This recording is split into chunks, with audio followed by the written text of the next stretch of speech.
E começamos a terceira semana da Colunas Poucas e Boas. Eu, Fábio Souza Tavares, e você fazendo a nossa audiência. E hoje na coluna, um passarinho vaticanista sussurrou no meu ouvido. E ao que tudo indica, o conclave vai dar uma de Congresso Nacional Brasileiro e vai de Centrão. Pois é, quem sabe dizer se Erika Hilton participou do show da Lady Gaga? Acredito que não. Ela que culpou a Lady Gaga pelo esvaziamento do ato que fizeram em São Paulo no 1º de maio, sendo que o show da Lady Gaga aconteceu 3 dias depois. Ela que fez isso, que culpou a Lady Gaga pela vergonha do ato que a esquerda chamou em São Paulo no 1º de maio, cuja principal bandeira era o fim da escala de trabalho 6x1, ela deveria propor que na próxima manifestação de esquerda, para não ser esvaziado, o Sindenap, que é o sindicato no qual o irmão do presidente Lula é vice-presidente, deveria doar alguns milhões para contratar a Lady Gaga e aí sim o evento da esquerda brasileira finalmente colocar gente e ser um evento massivo.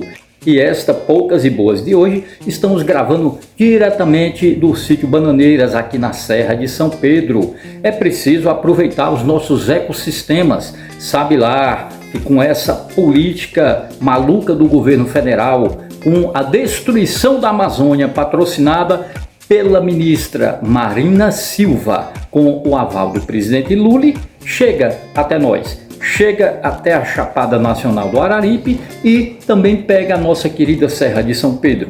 Então, antes que a política da dupla toca fogo e devastação chegue até a região do Cariri cearense, a gente vai aproveitando e assim gravamos a coluna de hoje lá na Serra de São Pedro. E a esquerda caviar que glamoriza a miséria universal, mas que só vive uma vida de luxo, está começando a aprender a conhecer Havana, capital de Cuba, país que para os esquerdistas é uma referência, principalmente aqui no Brasil, onde os esquerdistas dizem que Cuba é um país maravilhoso de medicina avançada. Pois o André Janones, esse mesmo, aquele do Republicano, que recentemente lançou o livro dizendo como mentiu nas eleições de 2022 para prejudicar o Bolsonaro na campanha eleitoral presidencial, esse mesmo Janones, que é o deputado federal da rachadinha, ele que conseguiu ser absolvido a partir da relatoria do seu grande amigo socialista, o Boulos. Pois é, o Janones esteve em Havana, diferentemente de outras pessoas de esquerda que glamorizam a miséria internacional, mas só viajam, só passam suas férias e só visitam lugares da Europa Ocidental, como Champs-Élysées, ou os Estados Unidos, como Nova York e Miami. O Janones foi conhecer Cuba e o que ele encontrou lá não foi nada agradável. O Janones viu de perto a situação do povo cubano e, inclusive, em um restaurante acabou entrando em uma confusão, porque a hora de pagar a comida que pediu simplesmente não tinha dinheiro. Não tinha dinheiro ali, evidentemente. Uma assessora dele saiu para pegar o dinheiro, retornou pagar a conta, mas o Janones não saiu do lugar antes de dizer que Cuba era um país de merda e detonar a capital Havana. É a esquerda conhecendo de perto o socialismo e a realidade do povo que vive sob essas ditaduras. E outra que recentemente também foi a Cuba foi a Bela Gil, a filha do Gilberto Gil. Ela esteve em Cuba e também constatou a triste realidade do povo cubano. E voltando ao Brasil, ela teve um grande problema. Os seus 2 neurônios, o Tico e Teco, entraram em conflito. Um defendendo a realidade que tinha visto e outro defendendo a ideologia que sustenta que Cuba é uma ilha maravilhosa, é um paraíso do socialismo. A Bela Gil retornou dizendo que em Cuba falta tudo, neurônio, que contemplou a realidade, mas disse que, embora em Cuba falte tudo, lá não existe miséria, neurônio dominado pelo caráter ideológico. Ela disse que o povo cubano, sim, é um povo que vive em pobreza, neurônio que constatou a realidade cubana, mas disse que é uma pobreza digna, neurônio dominado pelo caráter ideológico. Pois é, tanto o Janones como a Bela Gil descobriram de perto como vive a população cubana, que é dominada por uma ditadura comunista. Evidentemente que eles não viram o que acontece de pior no país, porque ficaram naqueles hotéis e naqueles restaurantes mais caros, longe da triste realidade que afeta cotidianamente o povo cubano. E se a esquerda brasileira diz que Cuba é tão bom, é um país maravilhoso e, pasmem, que tem a medicina mais avançada do mundo, gostaria de perguntar a Bela Gil, por que é que a sua irmã Preta Gil, que está com câncer, em vez de ir para Cuba, que segundo vocês tem a medicina mais avançada do planeta, está se tratando no país que para vocês representa o máximo do imperialismo capitalista, ou seja, os Estados Unidos. É isso daí. O discurso ideológico é uma coisa, a realidade é outra. Se Cuba, esse paraíso socialista na boca dos militantes lulopetistas, fosse realmente o país mais avançado em medicina do planeta, a irmã de Bela Gil não estaria tratando-se do câncer nos Estados Unidos. Estaria tratando do câncer em Havana. Só que, evidentemente, a vida da Preta Gil vale mais do que 1000 discursos ideológicos.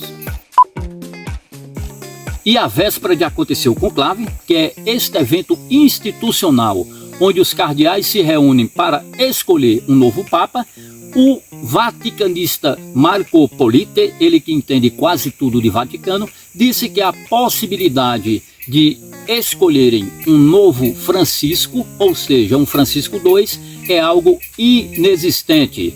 O Papa Francisco, ele que tinha uma visão ideológica muito próximo da esquerda, ele que recebia ditadores como Maduro, ele que recebeu o Lula com um caloroso abraço, ele que levantou temas polêmicos dentro da Igreja Católica, como a questão do aborto, como a posição de aceitar casais homossexuais no seio da Igreja. O Papa Francisco, ele, ao longo do seu pontificado, conseguiu internamente semear vários inimigos. Inclusive, era admirado por ter um bom contato com o público, mas, por outro lado, ele era repudiado por ser uma pessoa considerada internamente um antidemocrata, uma vez que, para tomar as suas decisões, não chamava, não convocava o colégio cardinalício. Segundo Marco Politi, hoje a grande possibilidade concreta é que seja escolhido um Papa conservador. Entretanto, um Papa conservador que não seja de extremos, um Papa conservador que consiga unificar todas as tendências que hoje existem em uma igreja internamente fragmentada. E a fusão do PSDB com o Podemos já está bastante avançada, mas no estado do Ceará encontra um problema. O PSDB é oposição ao governo estadual do Eumano de Freitas, do PT, enquanto o Podemos apoia o governo Eumano, ou seja, oposição e base de sustentação. Nessa fusão dos dois partidos, ou seja, na criação do novo partido que está por vir, como ficará o Ceará? Será oposição ao governo estadual ou base de sustentação do Eumano de Freitas? Fica esta interrogação. É um caso regional que merece bastante discussão e que tem que ser resolvido. Afinal de contas, ser oposição e ser situação são duas coisas inconciliáveis dentro de uma mesma estrutura partidária. Fato político há 50 anos, eu nunca fui chamado de mito. Eu nunca fui chamado de mito na minha vida. Acho que ninguém fez mais assembleia, fez mais comício, viajou o Brasil mais do que eu. Eu nunca fui chamado de mito. A primeira pessoa que eu vi ser chamada de mito foi o Bolsonaro. Mito, mito. A inveja mata. Tome cuidado pra não se contaminar. Cuide da sua vida que da minha eu sei cuidar. Senão você se afoga mesmo sabendo nadar. A inveja mata. Bem, estamos terminando mais uma Poucas e Boas. E amanhã voltaremos, eu, você e notinhas importantes sobre a nossa conjuntura política nacional.